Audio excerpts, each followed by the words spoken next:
This is your host, Cora Dive, welcoming you back to another reading of Norse mythology. Today, we are going to read Otter's Ransom. Long ago, the world was still filled with mystery, and there were magicians who possessed such great power that even the gods feared them. Deep in a wooded marsh, there dwelt Hreidmar, the magician who had three sons, Fafnir, Regan, and Otter.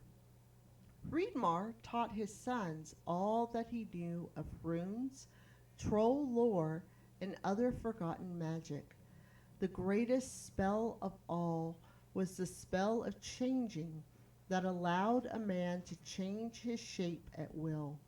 The magician's youngest and favorite son loved to swim in the cold pools near their home, but his natural body was too clumsy and constricting for such sport.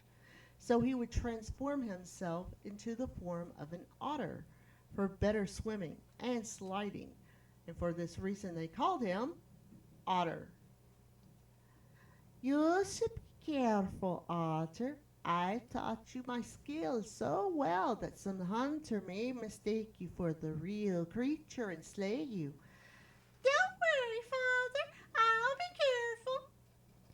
One day, two strangers came near Otter's pool while he was snacking on a salmon. Otter paid them no mind. After all, he could dodge the spear or arrow of any mortal man. But these were not mortal men. They were the gods Odin and Loki traveling through the marsh in disguise. Look at that otter over there. I hate otters. I bet I could knock it dead with this rock. I doubt it. You're not exactly a deadeye. Look who's talking. Just leave the creature be.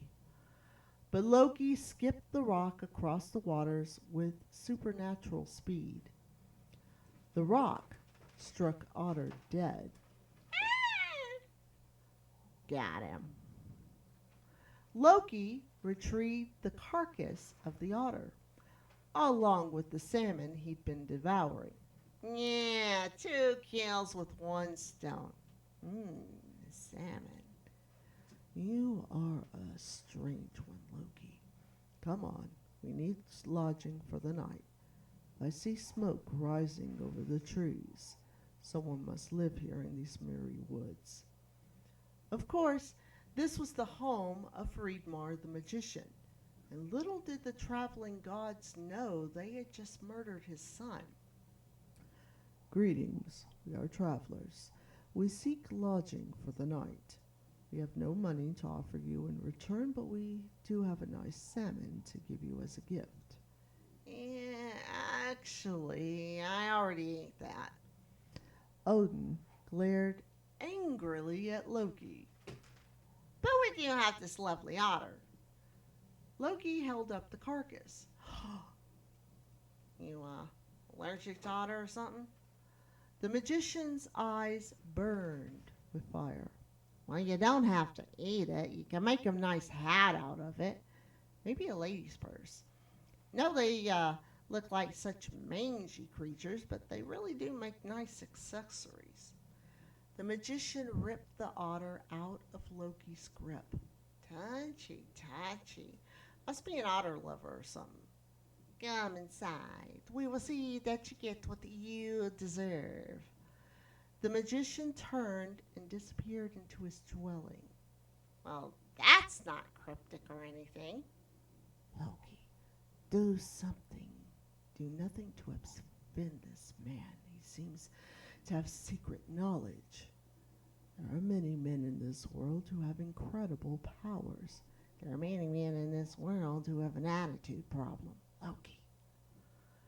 The gods entered the dwelling, and two boys seated themselves before a blazing fire. The magician himself was cradling the otter in his arms, and seemed to be whispering to it. Yeah, I wouldn't get too close if I were you. Otters are notorious flea carriers. Just saying.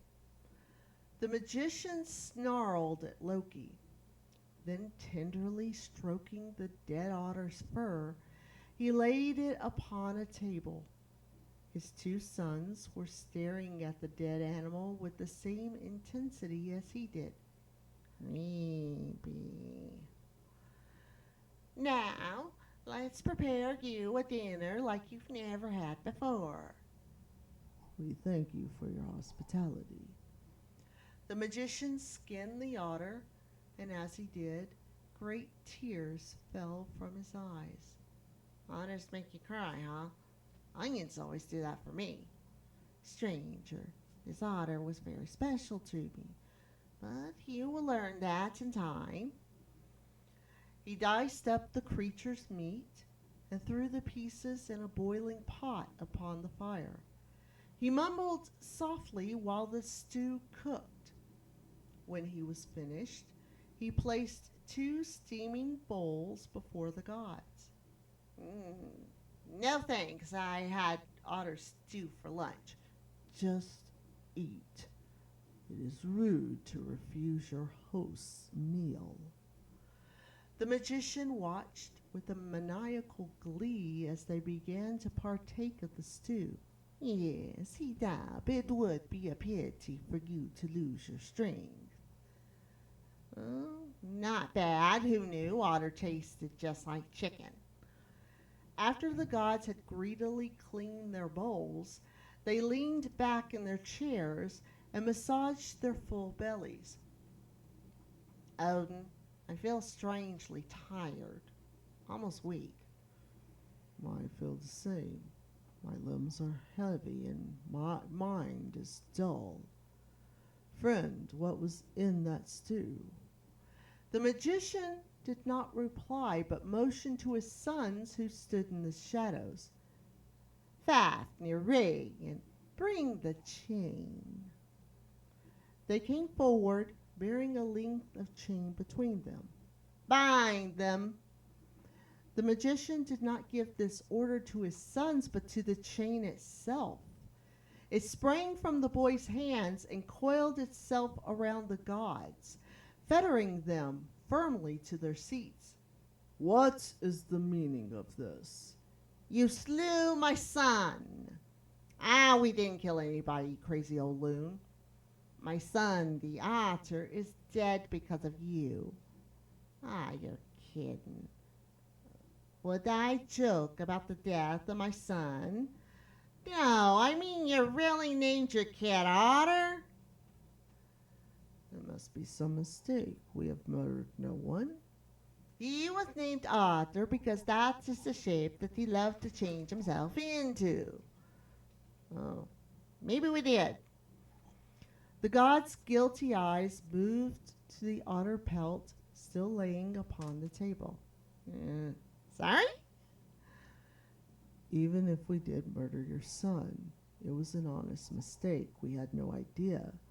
Do you plan to murder us then? That would be a worse crime. Actually, it would be justice.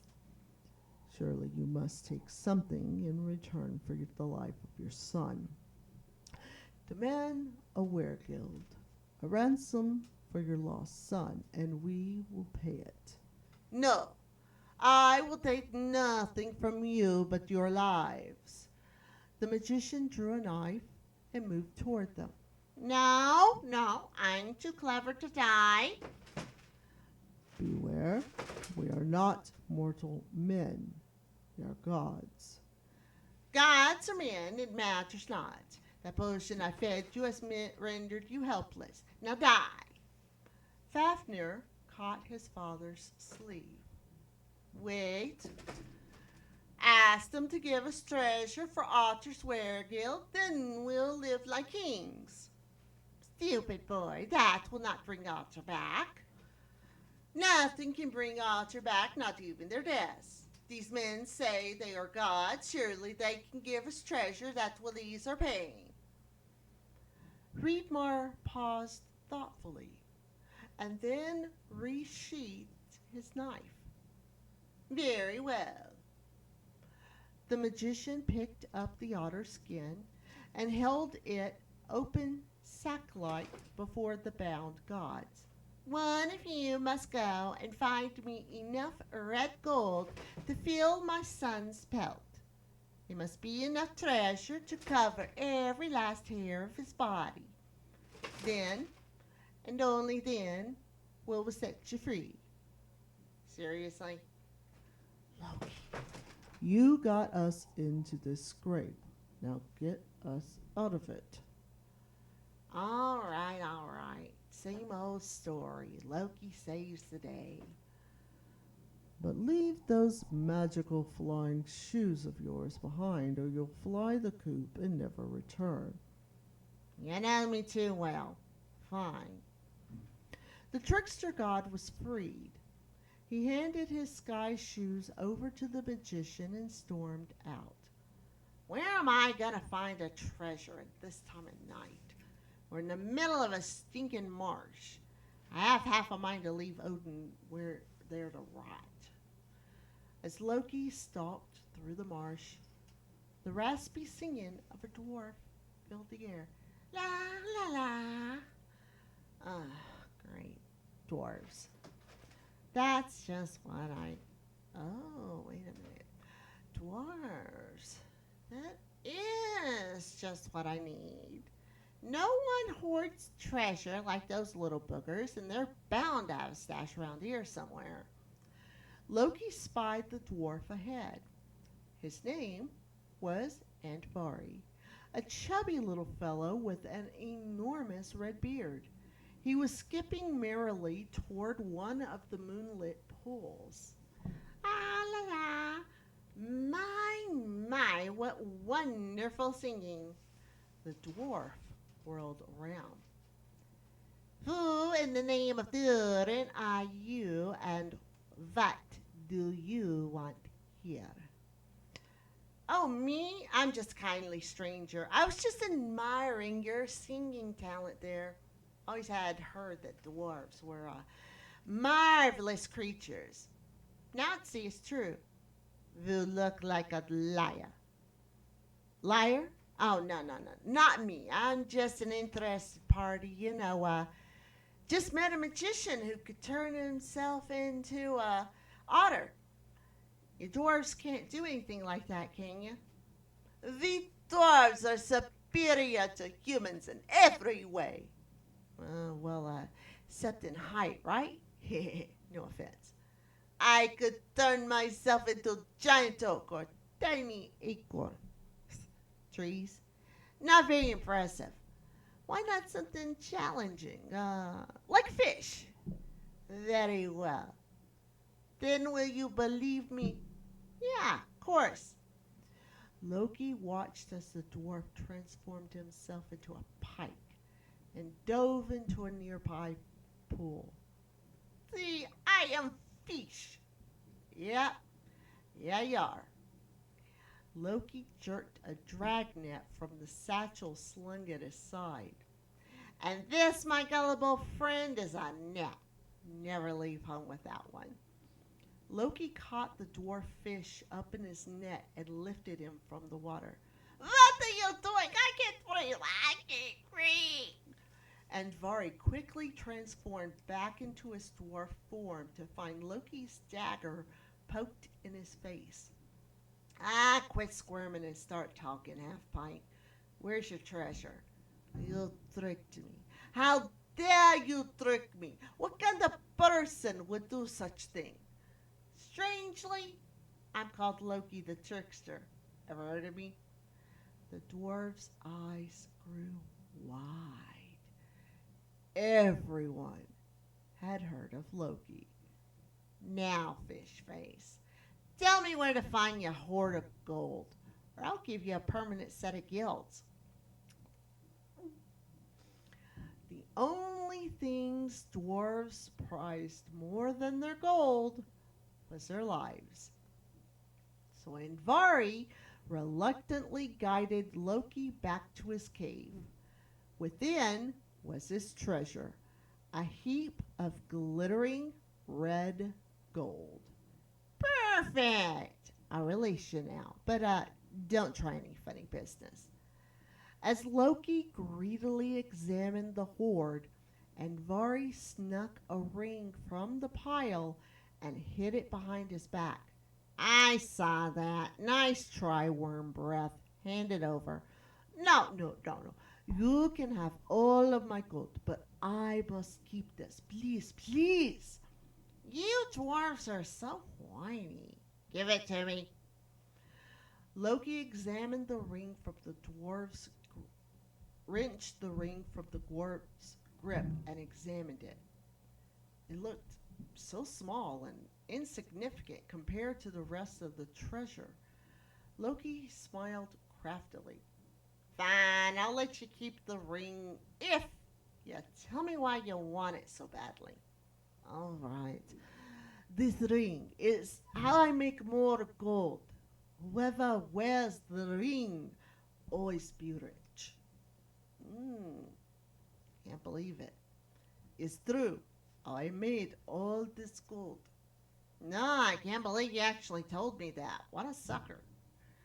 Loki tucked the ring safely into his satchel. Give me back my ring! You said you would give it back! Weren't you listening, Loki, the trickster? They don't call me that for nothing. Some people just never catch on. Now beat it before I decide to end your meaningless little life. The little dwarf grew red, tore at his beard, and spat upon the gold pile. You think the little dwarf spit is going to keep me from enjoying this gold? You're mistaken. A curse. I place a curse upon my ring and all my treasure. Whoever inherits it is doomed to despair and death. Death, I say. Death! Ah, not another dwarf course. I'm shaken. Spare me your mumbo jumbo. Doomed! Doomed! Okay, enough with the maniacal laughing. You're gonna pop something. Loki bagged up the dwarf's treasure. As the trickster left the cave, the dwarf's crazed laughter was still ringing in his ears. When he reached the magician's dwelling again, Loki carefully slid the dwarf's ring upon his bony finger. A gold-making ring, huh? What'll they think of next? The magician gruffly answered the door. Hey, looking for Odin. Old guy, grouchy, big beard, empty eye socket. The magician hoisted him inside. Oh, good. Odin, you're still here. Kinda hard to leave when you're chained to a chair. You better have found some treasure, Loki. Our hosts are getting impatient. Yeah, I have some gold. Have to fill up the pelt, right? Give it to me. Cram all this in. We'll be off. Ah, gross. When Loki had finished, the body of Otter had been stuffed with red gold and mounded over with priceless dwarf treasure. That was one of the most disgusting experiences of my life. The magician and his sons happily ran their hands through the coins. It's amazing. Okay, there's your treasure. I hope you choke on it. No big loss, though. There's plenty more where that came from. He rubbed his red ring. Where did you get that ring, Loki? Oh, this old thing you like as a present from a new friend. Wait a moment. The magician was pointed at the gold mound. A solitary otter whisker was sticking out from it, uncovered. Yeah, gotta be kidding me. Just one stinking whisker. Our pact will be null if even one hair of otter remains uncovered. Is that in the fine print somewhere or something? Loki, did you give them an entire treasure? Oh, I gave them most of it. Loki fidgeted with the ring. What about the ring? My ring? You need more gold? hang on a second. It's supposed to make more gold. Let me see here. Maybe there's instructions on it. Great as in Dwarvish. Anyone have a Dwarvish rune dictionary? Odin's eye flashed angrily. Give them the ring, Loki. Fine, fine. Didn't want obscene amounts of gold anyway. The trickster slid the ring onto the exposed whisker of Otter.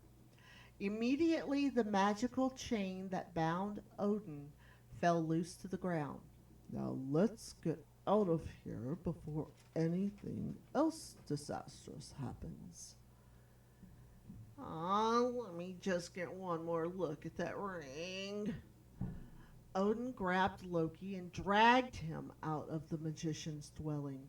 The tricksters sulked as they continued their journey.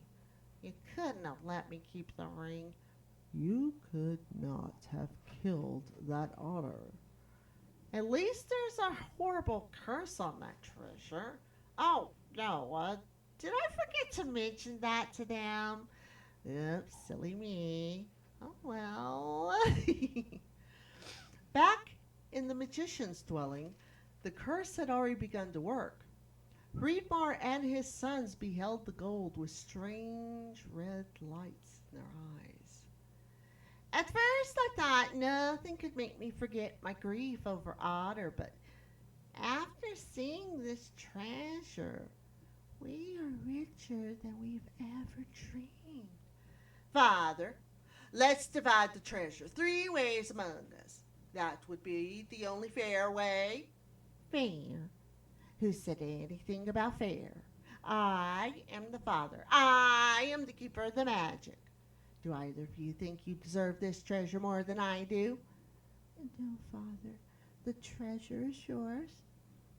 Regan slunk back into the shadows, but Fafnir faced his father boldly. I have some skill. I think I deserve at least some of the treasure. You, be silent, son, before I teach you a lesson about skill. You will have none of this gold as long as I live. The magician turned back to his gold, but Fafnir was not done. There was a look on his face as he beheld that gold.